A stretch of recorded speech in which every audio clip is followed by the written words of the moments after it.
Hi అండి. ఈరోజైతే నేను కొత్త రెసిపీతోనొచ్చేసానండోయ్. ఈరోజు అదేంటో తెలుసా? ఫిష్ బిర్యానీ. ఫిష్ బిర్యానీ ఎలా చేస్తారంటే, మామూలు బిర్యానీ కంటే చాలా డిఫరెంట్‌గా చేస్తాము. సో, ఫస్ట్ అయితే మనము మ్యారినేషన్ కోసం అయితే పసుపు, కారం, ఉప్పు, ధనియాల పొడి నేనైతే 2 ఫిషే అంటే చిన్న 2 ఫిషులు తీసుకున్నాను.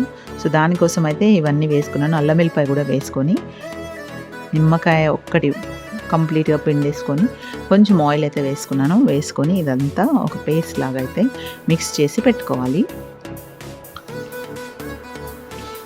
కొంచెం ఎక్కువనే చేసుకోవాలి మ్యారినేషన్. ఎందుకనంటే మనం ఇదే మళ్ళీ పేస్ట్ కొంచెం మిగిల్చుకొని మనము గ్రేవీ కోసం అయితే మనము వేసుకోవాలి. సో, ఇదైతే మనం ఫిష్‌ని మరి ఇలా మ్యారినేట్ చేసి అయితే పెట్టుకోవాలి.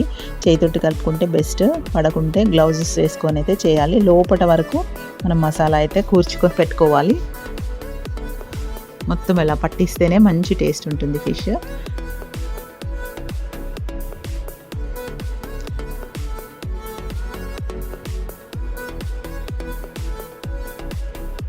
ఆ ఫిష్‌కి కట్స్ ఎక్కడెక్కడ ఉన్నాయో అవన్నిటికి మసాలా బాగా వెళ్ళేటట్టుగా మనమైతే మ్యారినేట్ చేసి పెట్టేసుకోవాలి.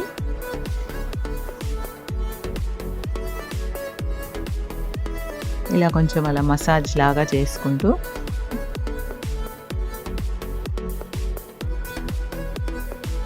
ఇప్పుడు ఈ ఫిష్‌ని అయితే మనం పక్కకు పెడదాము.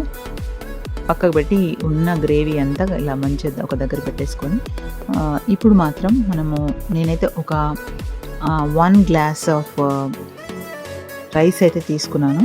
అంటే ఒక పెద్ద గ్లాస్ రైస్ తీసుకున్నాను. ఎందుకంటే 2 ఫిషే కాబట్టి ఇందులో మనం హోల్ స్పైసెస్ అంటే ఇలాచీ, లవంగ, దాల్చినీ చెక్క, జాపత్రి, తర్వాత బగారాకు ఇవన్నీ వేసి కొంచెం సాల్ట్ కూడా వేసేసి వాటర్ని ముందుగా బాయిల్ చేసి పెట్టుకోవాలి. ఆ తర్వాత బాయిల్ అయిన వాటర్లో మాత్రం ఇప్పుడు బియ్యం వేసుకోవాలి.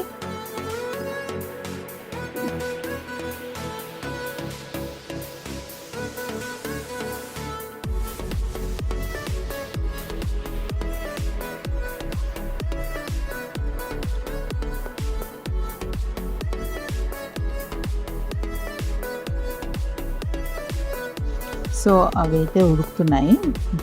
ఇప్పుడైతే ఇంకొక వేరే ప్యాన్లో మనము ఆయిల్ తీసుకొని అందులో ఒక 2 ఆనియన్స్ అయితే ఫ్రై చేసుకొని గోల్డెన్ బ్రౌన్ వచ్చినాక ఫ్రై చేసుకొని, మరి మార్చకూడదు.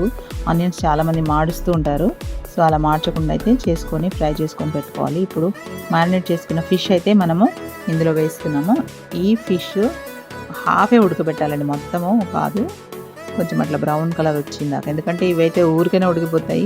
సో, ఇప్పుడైతే ఇది మంచిగా రోస్ట్ అయింది కరెక్ట్గా క్రిస్పీ బ్రౌన్ కలర్లో మరి ఫ్రై అయితే అయిపోయింది. సో, ఇప్పుడు నెక్స్ట్ నేనైతే కొంచెం ఒక 2 టమాటోస్ని పేస్ట్ లాగా గ్రైండ్ చేసేసుకొని వేసుకున్నాను ఇమీడియట్గా అదే ఆయిల్లో. ఫస్ట్ టమాటో పేస్ట్ ఎందుకు వేసానంటే ఇక్కడ ఆయిల్ అనేది మాడిపోతుంది కాబట్టి ఫస్ట్ అది వేసేసి ఇప్పుడు స్పైసెస్ వేసుకుంటున్నాను. ఇలాచీ, లవంగ, దాల్చిన చెక్క వేసుకున్నాను. మీరు గమనించారో లేదో, గరం మసాలా మాత్రం నేను వేయలేదు.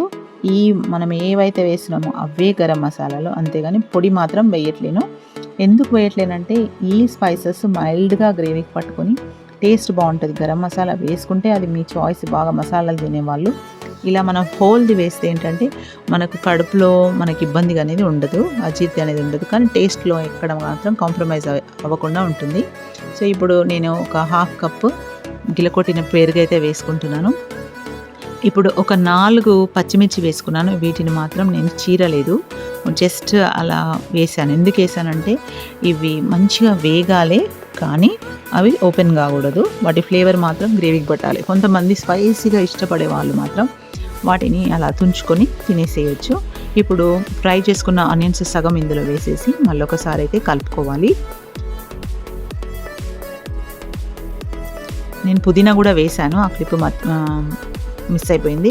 సో, ఇప్పుడు మనం 80 to 90% ఉడకబెట్టిన రైస్ అయితే ఇందులోకి వేసేసుకున్నాము. బాగా కలపకుండా జస్ట్ అలా వేసుకొని పైన అడ్జస్ట్ చేసి పెట్టుకున్నాము. ఇప్పుడు మనం వేయించుకున్న ఫిష్ అయితే దీనిపైన పెట్టేసుకొని పుదీనా, మళ్ళీ వేయించుకున్న ఆనియన్స్ అయితే వేసి ఒక లెమన్ మళ్ళీ పిండి ఇప్పుడైతే స్టీమ్కి అంటే దమ్ముకి కానివ్వాలి. ఈ దమ్ముకు అయ్యే ప్రాసెస్ అయితే ఒక 15 మినిట్స్లో అవుతుంది. సో ఇప్పుడు చూడండి పుల్లలుగా ఎంత చక్కటి బిర్యానీ అయిందంటే నేను ఎక్స్పెక్ట్ చేయలేదు. ఫస్ట్ చేసినప్పుడు అయితే ఫిష్ బిర్యానీ ఇంత టేస్టీ ఉంటుందని నేను ఎక్స్పెక్ట్ చేయలేదు, కానీ చాలా టేస్టీగా ఉంది. ఈ రెసిపీ అయితే మీకు నచ్చితే please subscribe. Thank you for watching.